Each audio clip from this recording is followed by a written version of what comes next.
नमस्कार, स्वागत है आपका हरियाणा समाचार में। यदि आप चैनल पर पहली बार आए हैं तो चैनल को अभी सब्सक्राइब करें और हाँ, आप हमें किस जिले से देख रहे हैं कमेंट सेक्शन में अपना नाम ज़रूर लिखें। तेज हरियाणा के अलावा खेतीबाड़ी से जुड़े हर अपडेट हेतु हमारे नए चैनल तेज एग्रो चैनल को भी सब्सक्राइब ज़रूर करें।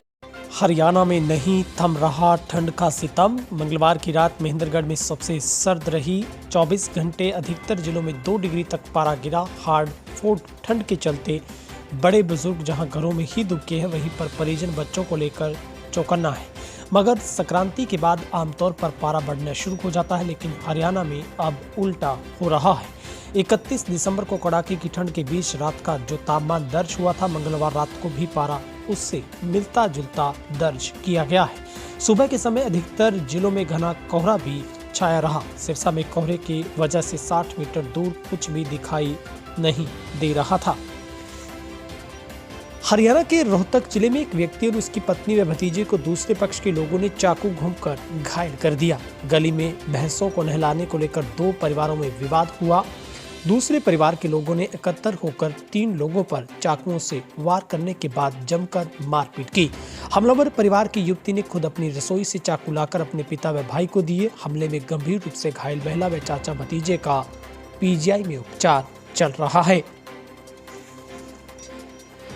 हरियाणा के करनाल शहर में मीरा घाटी चौक पर करनाल स्मार्ट सिटी लिमिटेड की ओर से 100 फीट ऊंचे पाइप पर देश का गौरव तिरंगा लगाया गया। गृह मंत्री अनिल विज ने विधिवत रूप से रिबन काटकर इसका उद्घाटन किया और तिरंगे को सलाम किया। पार्षद युद्धवीर ने स्मृति चिन्ह सौंपकर गृह मंत्री विज का स्वागत किया। इसी स्मार्ट सिटी प्रोजेक्ट के तहत नगर निगम ने तैयार करवाया है, जो कि जिले का सबसे ऊंचा तिरंगा होगा। हरियाणा के हिसार शहर के मध्यम एरिया में देर रात को गाड़ियों में तोड़फोड़ हो गई। अज्ञात युवकों द्वारा रेड स्क्वेयर व डोगरान मोहल्ला एरिया में दर्जनों गाड़ियों के शीशे व बोनट ईंट मारकर तोड़े गए हैं। ईंटों के कारण गाड़ियों के शीशे चकनाचूर हो गए और बोनट भी क्षतिग्रस्त हो गए। सब्जी मंडी चौकी पुलिस घटना की जांच के लिए एरिया में लगे सीसीटीवी की फुटेज खंगाल रही है। हरियाणा के किसान नेता गुरनाम सिंह चढ़ूनी ने पंजाब में चुनाव प्रचार करते हुए आप नेता अरविंद केजरीवाल पर निशाना साधा। गुरनाम सिंह चढ़ूनी ने कहा है कि हमने भी सोचा था कि सभी पार्टियों से तंग आकर अब केजरीवाल को वोट देंगे। हम भी बड़े शौक से साथ लगे, आप लोग भी विकल्प ढूंढ रहे थे। चढ़ूनी ने कहा कि मैं केजरीवाल के पास गया, मैंने कहा कि जो कहोगे पूरे देश में करेंगे, परंतु केवल 2 काम कर दो, जितना तुम्हारे हाथ में उतना ही कर दो। दिल्ली से बहुत सारे किसान हैं, मगर अभी तक कोई बात नहीं बन पाई। हरियाणा के प्राइवेट स्कूलों में फीस वृद्धि कानून लागू हो चुका है। इसके तहत प्राइवेट स्कूलों को नए शैक्षणिक सत्र की शुरुआत से पहले फॉर्म 6 भरकर देना होगा। बाकायदा फॉर्म 6 भरने के लिए 1 फरवरी की तारीख भी निर्धारित की गई है, परंतु प्राइवेट स्कूलों को आ रही दिक्कतों के चलते सरकार ने 15 फरवरी तक का समय देने का फैसला लिया है। सभी मान्यता प्राप्त प्राइवेट स्कूल फॉर्म 6 भर सके। ये फॉर्म MIS पोर्टल पर भी ऑनलाइन भरा जाना है। हिसार जिले में बीती रात चोरों ने 3 जगहों पर चोरी की वारदात को अंजाम दिया। सबसे बड़ी चोरी आयरन गांव में हुई, जहां से चोर करीब 5 लाख की नकदी, सोने के आभूषण, अन्य सामान चोरी कर फरार हो गए। इसके अलावा बरनाला में एक दुकान में 7 रोड गांव में दुकान का ताला तोड़कर नकदी व सामान चोरी किया गया। तीनों घटनाओं को रात के वक्त में अंजाम दिया गया। हरियाणा के पंचकुला जिले में राज्य स्तरीय गणतंत्र दिवस समारोह आयोजित किया गया। कार्यक्रम में प्रदेश के राज्यपाल बंडारू दत्तात्रेय ने ध्वजारोहण किया। ITBP सहित पुलिस की 5 कंपनियों और NCC कैंडिडेट्स ने तिरंगे को सलामी दी। वहीं पर विभिन्न सेवाओं क्षेत्र में सराहनीय सेवाएं देने वाले 35 लोगों को सम्मानित किया गया। बहादुरगढ़ शहर में हैकर्स ने एक प्राइवेट कंपनी के अकाउंट्स से लेकर तमाम डेटा हैक कर लिए हैं। साथ ही कंपनी से लाखों डॉलर भी मांगे गए। कंपनी ने पुलिस को शिकायत देकर अज्ञात हैकर्स पर पैसे ऐंठने की साजिश का आरोप लगाया है। कंपनी निदेशक की शिकायत पर सेक्टर 6 थाना पुलिस ने IT एक्ट के तहत अभियोग दर्ज कर आगे की जाँच शुरू कर दी है। हरियाणा के यमुनानगर जिला निवासी ओम प्रकाश पोसवाल उर्फ गांधी को भारत सरकार ने पद्मश्री पुरस्कार देकर सम्मानित किया है। OP पोसवाल उर्फ गांधी को 25 जनवरी को जब गृह मंत्रालय से फोन आया, तब उन्हें बुखार था। वे अपने भाई के पास आए हुए थे। उन्होंने पहले अपने भाई को भी नहीं बताया। OP ने कहा कि मुझे सम्मान मिल रहा है, ये इसमें महापुरुषों का योगदान है। वे स्वामी विवेकानंद और स्वामी दयानंद से प्रेरित हैं। कैथल में बुधवार को कोरोना संक्रमण के 147 केस सामने आए हैं, जबकि 144 कोरोना संक्रमित व्यक्तियों ने कोरोना को मात दी है। कोरोना में एक व्यक्ति की मौत हुई है। अब जिले में कोरोना संक्रमण के 1007 केस एक्टिव हैं, जिनमें से 934 को होम आइसोलेट में रखा गया है। अंबाला केसरी रेलवे स्टेशन पर पैसेंजर ट्रेन का ठहराव न होने पर बुधवार दैनिक यात्रियों का गुस्सा फूट पड़ा। एकजुट होकर यात्रियों ने पहले तो स्टेशन पर रोष जताया। कोई समाधान नहीं होते दिखा तो रेलवे ट्रैक जाम करने की चेतावनी देते हुए प्लेटफॉर्म पर पहुंच गए। सूचना मिलती स्टेशन मास्टर सहित जीआरपी अंबाला कैंट प्रभारी पहुंचे। सुबह करीब 10:30 पर दैनिक यात्री जमा हुए। स्टेशन अधिकारियों ने 1 घंटे तक यात्रियों को समझाने का प्रयास किया।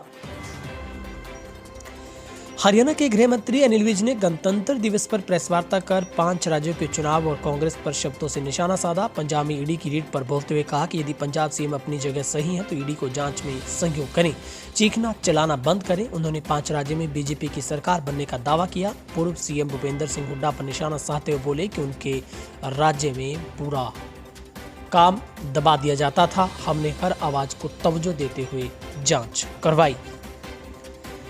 हरियाणा के मुख्यमंत्री मनोहर लाल खट्टर ने आज अंबाला में गणतंत्र दिवस के मौके पर तिरंगा फहराया। सुबह 10 बजे अंबाला शहर पुलिस लाइन ग्राउंड में पहुंचे। मुख्यमंत्री खुद ही कोविड गाइडलाइन का पालन करते हुए नहीं दिखे। बिना मास्क के परेड की सलामी ली, हालांकि बाद में मास्क लगाया। परेड की सलामी लेने के बाद मंच से सरकारी योजनाओं के बारे में अवगत करवाया गया। मुख्यमंत्री की सुरक्षा को लेकर करीब 700 पुलिस जवान तैनात रहे। 67 पुलिसकर्मियों की टुकड़ियों को विशेष तौर पर करनाल से बुलाया गया था। हिसार जिले में मुख्यमंत्री खट्टर पर स्याही फेंकने वाले युवक के खिलाफ पुलिस ने केस दर्ज किया है। मामला हिसार के गांव जाखोद खेड़ा निवासी आरोपी परवीन द्वारा गांव के ही युवक विक्रम को धमकी देने से जुड़ा है। विक्रम ने इस मामले में सदर थाना पुलिस को शिकायत देकर परवीन के खिलाफ धमकी देने, डराने, गालियां देने का केस दर्ज करवाया था। 2018 में मुख्यमंत्री खट्टर पर स्याही फेंकी थी। 17 मई को जब मुख्यमंत्री हिसार में रोड शो करने के बाद देवी भवन मंदिर में पूजा करने के लिए जा रहे थे तो युवक परवीन ने उन पर स्याही फेंक दी थी। हरियाणा के हिसार जिले में जिला स्तरीय गणतंत्र दिवस समारोह आयोजित किया गया, जिसमें कार्यक्रम में सहकारिता मंत्री डॉक्टर बनवारी लाल ने ध्वजारोहण किया और परेड की सलामी ली। कार्यक्रम स्थानीय महावीर स्टेडियम में सुबह 10 बजे शुरू हुआ था। आज के इस कार्यक्रम में उन 101 हस्तियों को सम्मानित किया जाएगा जिन्होंने अपने कार्यक्रम में विशेष उपलब्धियां हासिल की थी, जहां पर तमाम इन हस्तियों को डॉक्टर बनवारी लाल की ओर से सम्मानित किया गया। हरियाणा के गृह व स्वास्थ्य मंत्री अनिल विज ने आज खेल में सुमित अंतिल व नीरज चोपड़ा, सोशल वर्क में Om Prakash Gandhi, science and engineering में मोतीलाल मदान, साहित्य एवं शिक्षा में राघवेंद्र तंवर को पद्मश्री मिलने पर अपनी ओर से बधाई व शुभकामनाएं दी। विज ने ट्वीट कर कहा कि देश की शान हरियाणा के ओलंपियन स्वर्ण पदक विजेता नीरज चोपड़ा, पैरालंपिक स्वर्ण पदक विजेता सुमिल अंतिल और तमाम जो हैं उनको मैं अपनी तरफ से बधाई देता हूं। यमुनानगर में गांव मानकपुर निवासी गोविंद सिंह को ऑस्ट्रेलिया भेजने के नाम पर दंपति ने उससे 10 लाख रुपए ठग लिए। पुलिस ने मामले की जांच के बाद आरोपित दंपति के खिलाफ धोखाधड़ी के आरोप में केस दर्ज कर कार्रवाई शुरू की है। उपायुक्त अनीश यादव ने बताया है कि हरियाणा अनुसूचित जातीय पिछड़ा वर्ग कल्याण विभाग द्वारा मकान मरम्मत के लिए आवेदन शुरू किए गए हैं। डॉक्टर BR अम्बेडकर आवास नवीनीकरण योजना का लाभ अब सभी बीपीएल परिवारों को मिलेगा। अभी तक ये लाभ केवल अनुसूचित जाति के बीपीएल परिवारों को मिल रहा था। उन्होंने बताया है कि वित्तीय सहायता 50,000 रुपए से बढ़ाकर 80,000 रुपए की गई है। हरियाणा आवास नवीनीकरण योजना से अनुसूचित जाति और पिछड़ा वर्ग से संबंधित है। बीपीएल सूची में शामिल आवेदकों को इस योजना के लिए पात्र बनाया गया है। सिरसा के गांव नाथसुरी कला में बीते दिवस हुई एक शादी में वर पक्ष की ओर से दहेज प्रथा जैसी कुरीति को खत्म करने की पहल की गई है। वर पक्ष ने नेक के रूप में केवल 1 रुपया और नारियल स्वीकार किया। वहीं दोनों पक्षों की ओर से पूर्णतः नशा मुक्त समारोह आयोजित करना अनूठी मिसाल बन गया है। हरियाणा कांग्रेस में सब कुछ ठीक नहीं चल रहा है। पार्टी में पूर्व सीएम हुड्डा और हरियाणा कांग्रेस अध्यक्ष कुमारी सैलजा फिर आमने सामने हैं। इस बार विवाद का कारण उत्तर प्रदेश विधानसभा चुनाव में प्रचार है। हुड्डा और कुमारी सैलजा के बीच राजनीतिक तनातनी और गंभीर होती जा रही है। दोनों एक दूसरे के खिलाफ खुलकर तो नहीं बोल रहे, मगर संगठन को लेकर दोनों के फैसले अलग अलग आ रहे हैं।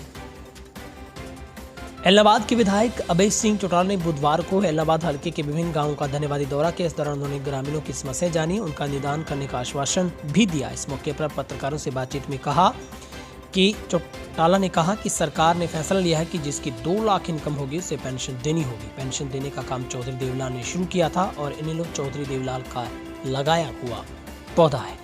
वहीं पर भगवंत मान पर उन्होंने चुटकी साधते हुए कहा कि जो संसद में शराब पीकर आए वह मुख्यमंत्री पद के लायक नहीं। नई पुलिस लाइन में गणतंत्र दिवस का जिला स्तरीय समारोह कई तरह से व्यवस्थाओं और खामियों की जद में दिखा है। इस बार मौसम ने तो भरपूर साथ दिया, लेकिन मैदान की व्यवस्था ने कार्यक्रम के दौरान फजीहत करा दी है। गणतंत्र दिवस समारोह में शामिल की गई कई विभागों की झांकियां पिछले दिनों हुई बारिश से मैदान में बने कीचड़ में धंस गई। इसके चलते झांकियों की पूरी श्रृंखला टूट गई और एक दूसरे से झांकी के मंच तक पहुंचने में लंबा अंतराल रहा, जो कि कैथल में इस तरीके की व्यवस्था पहली बार देखी गई है। कोरोना के लगातार मामले सामने आने का सिलसिला थम नहीं रहा है। गणतंत्र दिवस पर 277 लोग कोरोना से संक्रमित पाए गए हैं। जिले में अब कुल एक्टिव मरीजों की संख्या 3300 हो गई है। राहत की बात यह है कि 432 मरीजों ने कोरोना को मात दी है। ठीक होने वाले मरीजों का आंकड़ा भी तेजी से बढ़ता जा रहा है। अंबाला सिटी से 68, शाहजादपुर से 61 केस सामने आए हैं। फिलहाल हरियाणा की फटाफट 25 खबरों में इतना ही। आप अगर पहली बार चैनल पर आए तो सब्सक्राइब जरूर करें। बहुत बहुत शुक्रिया। आपका दिन शुभ रहे।